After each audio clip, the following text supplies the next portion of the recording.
Alright, Top Billin, I have to warn you. This video is going to pretty much suck, right? I could not find any all 22 footage that really shows what my boy Matt Landis here is all about. So obviously when I'm working with broadcast footage, it has to be slowed down, paused, rewound ad nauseum to try to beat the police, right? The copyright police. But more than times than not, that really doesn't matter. And they still strike it with a copyright or content ID claim. So just get that out the way. So I know how you guys like to complain, at least some of you, right? But anyway, listen, Matt Landis completely flew under the radar that Matt Landis was with the Seattle Seahawks. Matt Landis is a cat that I covered when he was with the University of Georgia. The guy is a complete freak. I know we throw that term around a lot, right? 6'5", 200 pounds.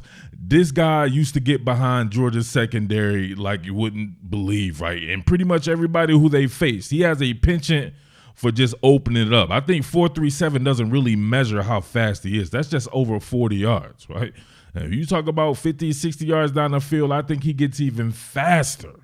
So I'll repurpose a film study that you can see that he was doing the same stuff that I've heard that he was doing right in camp. I think I heard he had a long catch or something like that. Oh man, that's what he does. You can say he's probably a one-trick pony. And to be honest with you, right, I know Georgia fans are peeking here and be like, listen, didn't you name him or nickname him Matt No Handers? Yes, I nicknamed him Matt No Handers, but that was legitimately about 4 years ago. We're going to have to let stuff like that be in the past, right? I know there's a heavy comedic element here on this channel, and it's probably what separates it from the other 55 million channels out there, but some of this stuff makes me cringe, right? I don't want that to follow this man his entire career, right? I know his hands are made of brass, right? Solid brass. And the bones were put in the padding of his head. I'm joking again. I'm just joking. But nah, for real though. There had to be a reason why this man goes undrafted, right? 6'5", 200 pounds, running a 4.37.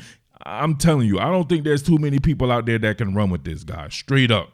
I definitely want to see Tariq Woolen and this guy face off because we know Woolen can fly. And Matt Landis may be able to get behind Tariq Woolen. I'm telling you, he's that freaky. And the kid's got some straight up athleticism, man, but those concentration drops, I know, right? Think about it. He was at the University of Georgia and transferred to Toledo.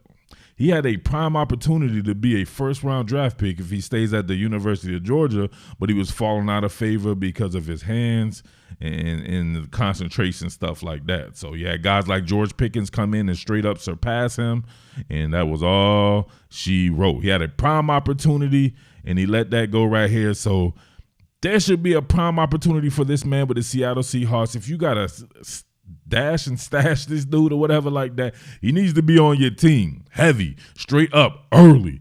This cat can fly. If you can hone in that with his hands or whatever like that, it reminds me of Darius Hayward-Bay. Anybody remember that cat? The dude was a phenomenal athlete out of the University of Maryland, and he could get behind the defense, right? He was straight up decapitating secondaries, but his hands left a lot to be desired. So hopefully Matt Landis is past that. He would definitely be a weapon for you guys out there in Seattle. But, man, check out this film study. You'll see a lot of the stuff that I was talking about, all right? Wait. Another cringy thing is how I sound on that damn video, right?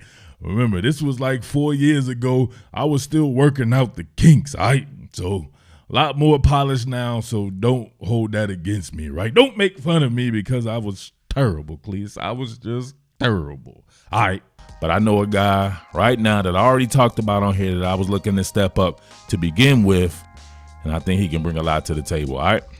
All right, so my man Matt Landis right here pretty much starred with the second team as far as the amount of targets that he got in the spring game, right? He did not have a good game by any stretch of the imagination, but man, the raw materials, I know you saw this, the raw materials are there. He just has to hone it all together.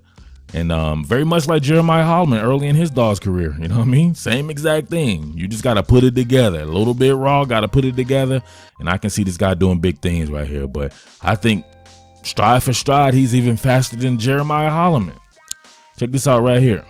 Now look at this. People are afraid to try to jam this kid, you know. Now I will say this. Obviously, he's going against Georgia's second team or whatever like that. So he's going against DJ Daniel right here. So we don't know how good DJ Daniel is, but speed is speed, and we can see that bad boy. So look at his ability to really split right here. So DJ Daniels has a step on him right here trying to get vert, but look where he ends up. You know, it's kind of hard to keep up with this guy. And DJ Daniel has some pretty good wheels, right? But check it out. Stetson Bennett throwing the ball. Now look at it. What happened? What happened? It's like, what happened? I know he's looking back right here. Obviously, it's man coverage right there. This guy needs some help right here. Do not be looking at the quarterback in man coverage. However, he's in man coverage. And look, it's like, now you see him. Now you don't. Just one flip of the frame. Now look at him. He's 2 or 3 steps ahead of this dude. This guy has some crazy speed to be able to split cover 2 like that. Good throw by Stetson Bennett, but you just see his ability to get on top of people, right? And he did that the whole game. It was amazing to watch, regardless of the result. All right, so you know we're into the intricacies of the sport. So I really only care about how the results are derived, not the actual results. So we look at this. Obviously, he didn't catch this particular pass, and you see the limitations in his game. At least right now, or maybe there's not as many limitations as we think, and they're just trying to work the deep vertical game, because he was just being sent vert the entire game, posting streaks. But check this out right here. Going against DJ Daniels again. Let's see how he gets open right here. All right. So pretty dope right there. He's getting an outside jab, right? Outside jab gets DJ Daniels off kilter. So DJ has to open up. And right there, when he gets into that stride, he's got some really good, like, legit sprinter speed. Check this out right here. You can't turn and flip and rotate with this guy. You got to be a special cornerback, because look at this. Now check this out right here. This is his move. I see him do it a whole bunch of times in this particular film study. He's giving you the bog down, right? The bog down and change gear, then explode from there. So then it just becomes, can you run with me? Now look at this. I like that. This is a drive phase. This is just track right here. When you're doing these type of routes, it just becomes a track meet. That's it. That's why when you get some of these guys that just go deep a lot in football or whatever like that, that's why they probably don't get the respect that they probably would think, because it just becomes not necessarily about football. It's just running at this point. So can you run with this guy? I don't think too many people can. But check this out right here. Got a little bit of chicken fighting, but he's clearly on top of Daniels right here, and a good throw to the outside would just be off the chain. Now check this out. He wasn't being thrown to by Jake Fromm, the general. Don't call him Fromm no more, call him the general. He wasn't being thrown to by him the entire game. So the results could be a lot different with one of the best quarterbacks in the country throwing to him. But look, ability to adjust to the ball, right? Ability to adjust to the ball, that's pretty good. Going up and getting it. He's 6'5". With that type of speed, all he has to do is learn how to get these type of passes and corral them. So he was more concerned. If you see him, he has the pass right here, but he was more concerned with how he was going to land than possessing the ball. So he lets the ball go to kind of brace himself. Look at him, put both hands on the ground.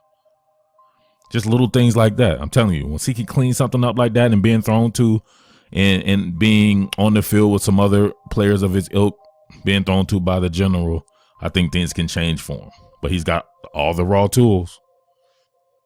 All right, we weren't blessed with being able to see this from the jump or a replay with some solo route running right there, but it's already in progress right here. And you see him getting behind highly touted Tyreek Stevens right here. Tyreek Stevenson. So you see him with a step on it. Ball not being thrown by Jake Fromm. Maybe it's a little bit more accurate, but you can see his ability to get past people, get upfield. There's no substitute for that, especially if you put him on the field with like a Demetrius Robertson. Imagine what that's going to do once they see the type of speed that this kid has and the type of speed that a Demetrius Robertson will have as well. Imagine what that would do for the underneath stuff for some of these other guys. So the tight ends or some of the guys who run shorter routes, Kyrus Jackson, maybe a Trey Blunt or somebody like that, Tyler Simmons, and especially the running game too. So what more can I say? Top Billin.